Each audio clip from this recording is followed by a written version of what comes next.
എൻ്റെ പേര് സേറ. ഞാനിപ്പോൾ 4th സ്റ്റാൻഡേർഡ് കഴിഞ്ഞിട്ട് ഞാൻ ഇരിക്കുവാണ്. ഞാൻ സ്കൂളിൽ ഫസ്റ്റ് ജോയിൻ ചെയ്തപ്പോഴത്തേനും യെസ് നോ എന്നുള്ള വേർഡ് മാത്രമേ എനിക്ക് അറിയത്തുള്ളൂ.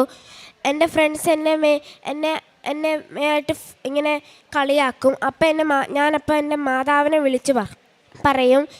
ഇപ്പോൾ ഞാനിപ്പോൾ ക്ലാസ്സിൽ ടോപ്പാണ്. ഈ ആഴ്ച എൻ്റെ ഹോളി കമ്മ്യൂണായിരുന്നു. ഞാനിപ്പോൾ ഇവിടുത്തെ അച്ഛനോട് ചോദിച്ചു, അച്ഛാ എൻ്റെ ഹോളി കമ്മ്യൂണിന് വരുമോ എന്ന്. അച്ഛൻ പറഞ്ഞു അച്ഛന് തിരക്കാന്ന്. പക്ഷേ എന്നെയും പപ്പാനെ അച്ഛൻ എന്നെ ബ്ലെസ് ചെയ്തു. പിന്നെ ഞാൻ ഹോളി കമ്മ്യൂണിൻ സ്വീകരിച്ച അപ്പം തൊട്ട് ഞാൻ പൊട്ടിക്കരഞ്ഞു. എല്ലാവരും എന്നോട് ചോദിച്ചു എന്തിനാണ് കരഞ്ഞു. ഞാൻ പറഞ്ഞ സന്തോഷം കൊണ്ടാണ് കരഞ്ഞതെന്ന്.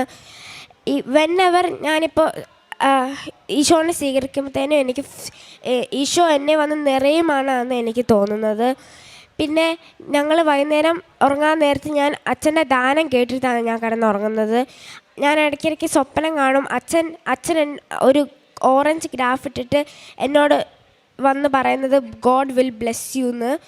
പിന്നെ ഞങ്ങൾ പത്രം കൊടുക്കുമ്പോഴത്തേനും ചില പേരൊന്നും മേടിക്കത്തില്ല. അപ്പം എനിക്ക് സങ്കടമാവും. അപ്പം ഞാൻ പപ്പേനോട് പറയും പപ്പ എനിക്ക് സങ്കടമാവുന്നു. അപ്പോൾ പപ്പ പറഞ്ഞ് സങ്കടപ്പെടേണ്ടെന്ന്.